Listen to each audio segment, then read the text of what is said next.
Hey y'all, I'm Kate. I write emotional, character-driven hockey romances for Carina Press. Most recently, Contract Season, which came out earlier in September. So Contract Season has got some hockey, it's got some country music industry, all set in Nashville with quite a bit of fake dating. So check it out if that sounds relevant to your interests. But with that said, I hope you are not coming here hoping for sports romance recs.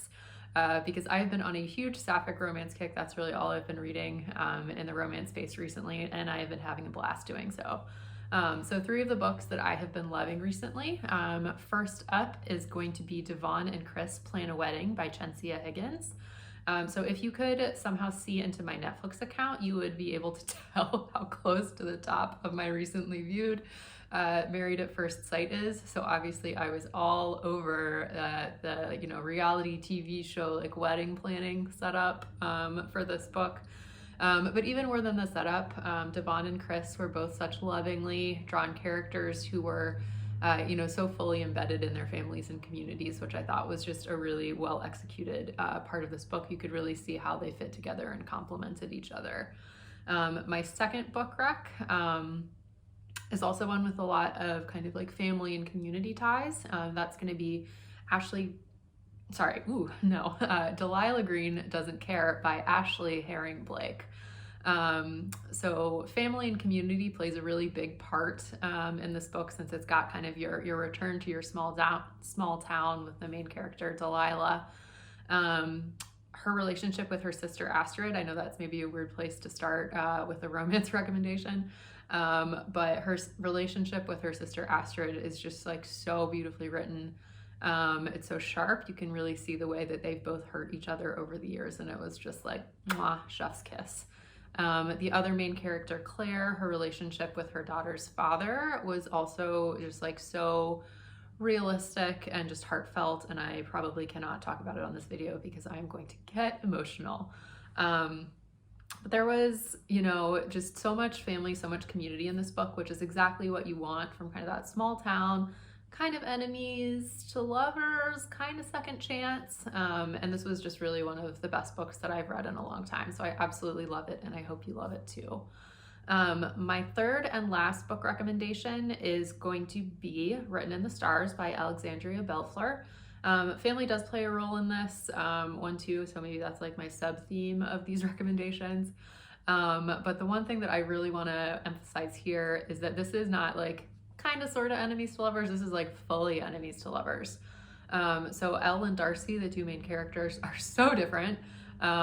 They just have different personalities, different vibes, different values, and they get off to the worst possible start imaginable, which just makes seeing them come back from that and kind of learning all the ways that they complement each other, but also all the ways that they kind of both have to grow and learn and become better versions of themselves in order to get their happily ever after was just so satisfying. Also, this book was steamy, so if you are in the market for a very scorching hot sapphic, this is a great one for you. Yeah, that's it for me. Thanks for hanging out with my book recs. Thanks to Harlequin for giving me the chance to update y'all on what I've been reading. Hope you have a great rest of your day and happy reading.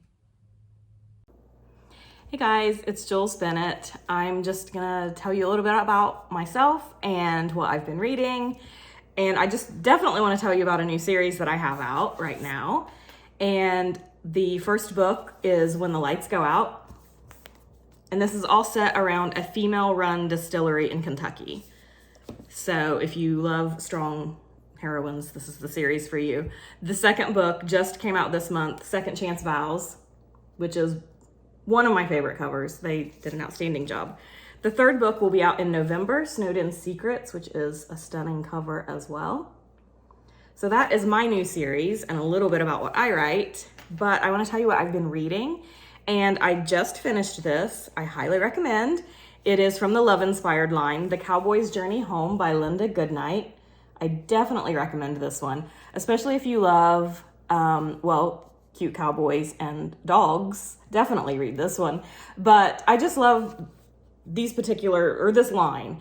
It just leaves you feeling very uplifted and very happy, and it's just just a happy book. That's the only word I can use to describe it. But I just love the whole line, but I knew this was going to be good with the cowboy and the dog. So just came out in August. I would highly recommend grabbing it. You cannot go wrong with any of the Love Inspired line, but definitely this cover just kind of sold me on it for sure. So I hope you guys have a great day and happy reading.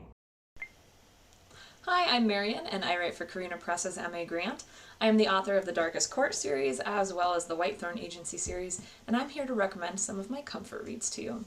First up, Austen Chant's Peter Darling. This is a beautiful retelling of Peter Pan, tons of nuance between Hook and Peter's relationship, as well as the plot about what happens when the real world of England collides with the world of Neverland. Layla Rain's final book in the Fog City series, Silent Night, was one of my top reads and remains that way. It features best friends to lovers, incredible demisexual rep, and on top of that, Layla Rain is a master of suspense and action, so there's plenty of those sequences in this book as well.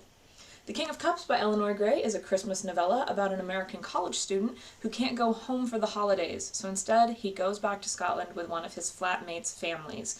It features the whole roommates, 2 lovers. In addition to that, there's only one bed, and it is truly a love letter to Scotland. Nora Sakovic's The Foxhill Court is the first in a trilogy of college kind of soap opera about sports teams. In this case, the sport is Exie, a new sport that reminds me a great deal of lacrosse. And it is found family. It does have a lot of morally gray characters. The conflicts in it are super over the top, and once you start reading this series, you cannot stop and put it down.